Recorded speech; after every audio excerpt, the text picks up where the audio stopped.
नमस्ते भाइयों, क्या हालचाल है आप सबके। और आप सबको गुड मॉर्निंग। दो वैकेंसी बताऊंगा। एक तो इंटर्नशिप का है, लीगल इंटर्नशिप गवर्नमेंट की है और दिल्ली में बिल्कुल अप्लाई करना। जो 3 ईयर लॉ कर रहे हैं, 5 ईयर लॉ कर रहे हैं या अभी पास आउट हुए हैं, लीगल इंटर्नशिप की जा सकते हैं और पैसा भी मिलता है और एक्सपीरियंस मिलता है, काफ़ी कुछ सीखने को मिलता है। और एक पैनल एडवोकेट की जॉब है, तो ये गवर्नमेंट ऑफ इंडिया में ही है, बट पोस्टिंग का रहेगी उसकी मैं बता दूंगा। और ये भी इन दिनों काफ़ी जगह आई है, जयपुर में भी आई थी, बेंगलोर में भी आई थी और मैंने उसका भी अपडेट दिया। राजस्थान में भी आई थी वैकेंसी जयपुर के लिए। तो अगर आपने अप्लाई कर दिया हो तो बढ़िया बात है। इसमें फर्म भी अप्लाई कर सकते हैं, अगर किसी ने लॉ फर्म खोल रखी है वो भी अप्लाई कर सकता है और खुद एडवोकेट भी अप्लाई कर सकता है। तो अब बात करते हैं इस वैकेंसी की। सबसे पहले देखो सबसे पहले फोटो देखो। ये है पैनल एडवोकेट की, एम्प्लॉय प्रोविडेंट फंड ऑर्गेनाइजेशन। और इसमें देखो आपको हाई कोर्ट के लिए रहेगा, डिस्ट्रिक्ट कोर्ट के लिए रहेगा, कैट के लिए रहेगा, एनसीएलटी के लिए रहेगा, स्टेट कंज्यूमर डिस्ट्रीब्यूट के लिए रहेगा, लोअर कोर्ट, डिस्ट्रिक्ट कोर्ट, इन सब के लिए रहेगा आपका पैनल। प्रैक्टिसिंग एडवोकेट और लॉ फर्म अप्लाई कर सकते हैं। देखो इसमें आपको भेजना, ये एड्रेस लिख रखा है ब्लैक करके, additional centre provident fund commissioner, पूरा पिन कोड के साथ इस पर आपको भेजना है। एप्लीकेशन फॉर्म आपको नोटिफिकेशन के एंड में मिल जाएगा और स्कैन कॉपी भी आपको भेजनी है ईमेल आईडी पे acc.cbe@epfindia.government.in, ठीक है। और 14/3/2025 इसकी लास्ट डेट है। अब देखो क्वालिफिकेशन क्या है। लॉ फर्म अप्लाई कर सकते हैं, एडवोकेट अप्लाई कर सकते हैं, लॉ की डिग्री हो, एनरोल होने चाहिए आप, और एक्सपीरियंस होना चाहिए आपका सिविल से रिलेटेड, क्रिमिनल से related, service, labour, arbitration matter से रिलेटेड 7 साल का एक्सपीरियंस होना चाहिए for high court, other court, ठीक है। और पर अगर आप एनसीएलटी के लिए अप्लाई कर रहे हो तो 10 साल का होना चाहिए। और ये पैनल कब तक के लिए रहेगा आपका? 1/4/2025 से 31/3/2028 के लिए रहेगा। फीस मैं बता दूंगा आपको क्या फीस मिलेगी। फॉर्मेट आपको मिल जाएगा साइट पे और आप एक से ज़्यादा कोर्ट के लिए अप्लाई कर सकते हो, सेपरेट एप्लीकेशन लगानी पड़ेगी। कोई टीएडीए नहीं मिलेगा आपको। अगर आप शॉर्टलिस्ट होते हो, आपको बुलाते हैं, बेसिकली इंटरव्यू होगा इसमें, तो टीएडीए नहीं देंगे उस टाइम ही। डेट और टाइम मेन्यू आप बता देंगे, होता है वेन्यू कहाँ पे रहेगा। ईमेल आईडी ढंग से लिखना, एसएमएस के थ्रू आपको बता देंगे।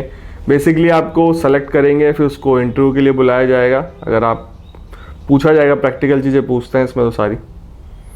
और जो सेलेक्टेड कहाँ आएगा मैं बता देता हूँ आपको। ये ऑफिशियल वेबसाइट पे आएगा www.epfindia.government.in की, ठीक है। जैसे मिनिस्ट्री ऑफ प्रोविडेंट फंड वाला, मतलब गवर्नमेंट ऑफ इंडिया का है, बट इस एरिया के लिए लिख लिए। और जनरल कंडीशन है इसकी ये, बाकी आप लोग पढ़ लेना, कोई काम का नहीं है। अब ड्यूटी क्या रहेगी? सारे काम आपको इन डिपार्टमेंट के, जैसे एक सरकारी वकील का क्या काम रहता है, गवर्नमेंट डिपार्टमेंट में लगा देती है आपको criminal matter, civil matter. Rajasthan में तो एपीओ क्रिमिनल मैटर ही देखता है, पर हरियाणा साइड सिविल मैटर भी देखता है। तो आपको इस डिपार्टमेंट के मैटर देखना है। सारे जो डिपार्टमेंट के केसेस होंगे आप ही हैंडल करोगे, पैनल एडवोकेट ही करता है।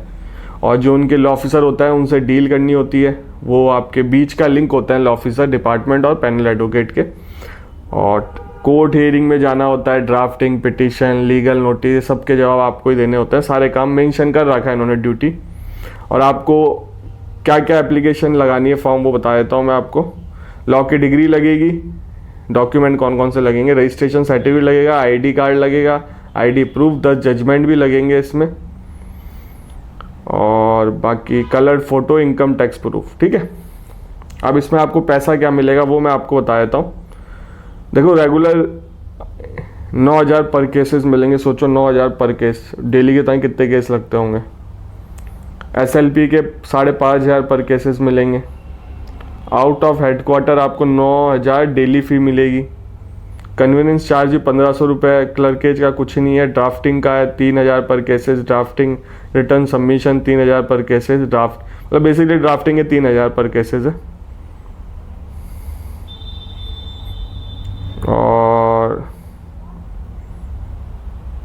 ये एक और लिख रखा है इन्होंने 13,500 पर केसेस मिलेगा इसमें।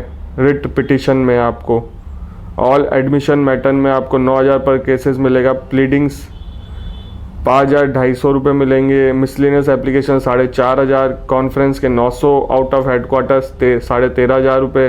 कन्वीनियंस 1,500। अगर आप डिस्ट्रिक्ट कोर्ट में जाते हो तो आपको इफेक्टिव हियरिंग के 1,800 पर डे मिलेंगे। नॉन इफेक्टिव के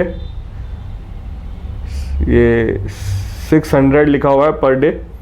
फिर ये ड्राफ्टिंग के आपको 1,500 पर प्लीडिंग मिलेगा। फी ये ड्राफ्टिंग के 600 लिख रखा है। कन्वीनियंस 900 लिख रखा है। Out of headquarter 2,700 per day है। कन्वीनियंस चार्ज 900 है। और क्लर्केज का भी लिख रखा है। बाकी ये फीस रहेगी इसमें आपका। अब बात करते हैं अपन इंटर्नशिप वाली। देखो इंटर्नशिप आपको ये लिख ली है लीगल अफेयर डिपार्टमेंट में, ठीक है, गवर्नमेंट में लिख ली है और ये दिल्ली में रहेगा इसका ऑफिस।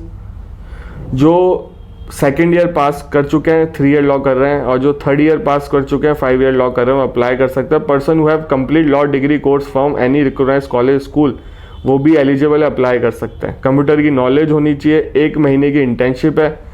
मैं वेबसाइट बता देता हूँ, legalaffair.government.in। इंटर्नशिप इस पर आपको अप्लाई करना है, ठीक है। 50 स्टूडेंट सेलेक्ट होंगे इसमें,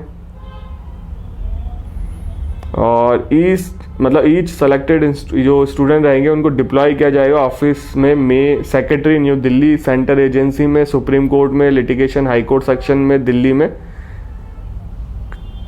ये चेन्नई भी हो सकता है, मुंबई, कोलकाता, बेंगलोर, इनमें भी जाना हो सकता है आपको इंटर्नशिप के लिए। सर्टिफिकेट मिलेगा आपको। टर्मिनेशन के बारे में बता रखा है, और टर्म एंड कंडीशन बता रहा है कि ये आपको 9:30 से 5:30 काम रहेगा। सारी चीज़ें लिख रखी है। आपको 1,000 रुपये भी मिलेंगे फीस, और बाकी इसमें ऐसा कुछ है नहीं, तो अप्लाई कर लेना। मैं देखो मेरे चैनल पे लॉ से रिलेटेड ही वीडियो आता है। लॉ की वैकेंसी कहीं पे भी आए, सिविल जज की वैकेंसी कहीं पे भी आए, आपको टाइमली इन्फॉर्मेशन देता हूँ मैं। चाहे कोई भी वैकेंसी हो, जो लीगल इंटर्नशिप हो, अपकमिंग वैकेंसी हो। एपीओ का रिजल्ट आ गया, अगर आपने देखा नहीं तो देख लो। जो रिजर्व कैटेगरी है राजस्थान की, उसमें काफ़ी कम कट ऑफ गई है, और तो एक बार चेक जरूर कर लेना। काफ़ी कम कट ऑफ इसलिए जाने के कारण है, मतलब कारण इसका ये है क्योंकि आधे बच्चे आए नहीं थे, बहुत सारे बच्चों ने पेपर दिया नहीं था। 15 गुना सेलेक्ट करना है बच्चों को।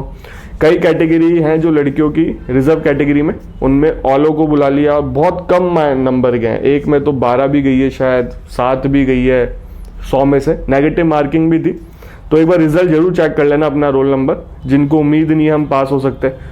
अदर स्टेट के बच्चे होते हैं जनरल से फाइट करते हैं, तो जो राजस्थान के जनरल कैटेगरी है उनमें थोड़ा कंपटीशन बढ़ जाता है। तो मैंने आपको फिर भी यही कहा था 67 से 72 73 के आसपास कट ऑफ रह सकती है, तो 71 ही गई है। अगर आपको एपीओ की टेस्ट सीरीज चाहिए, मैं कोचिंग वालों के नंबर डिस्क्रिप्शन बॉक्स में डाल दूंगा, आप बात कर सकते हो। अगर आपको रेलवे असिस्टेंट लेबर कमीशन की, वेलफेयर इंस्पेक्टर की और असिस्टेंट चीफ लॉ असिस्टेंट की कोचिंग चाहिए, तो मैं कोचिंग वालों के सेम नंबर है, उसी पे कॉल कर लेना। टेस्ट सीरीज भी उनकी है एपीओ की, और कोचिंग भी उनकी है, आप बात कर सकते हो, ज्वाइन कर सकते हो। आरजेएस की टेस्ट सीरीज लॉन्च कर रखी है, छत्तीसगढ़ की टेस्ट सीरीज लॉन्च कर रखी है, रेलवे की टेस्ट सीरीज लॉन्च कर रखी है। ऐप का लिंक है डिस्क्रिप्शन बॉक्स में, आप परचेज कर सकते हो। मेरा कोड यूज कर लेना नितिन 20। आपसे मिलेंगे अब अगले वीडियो।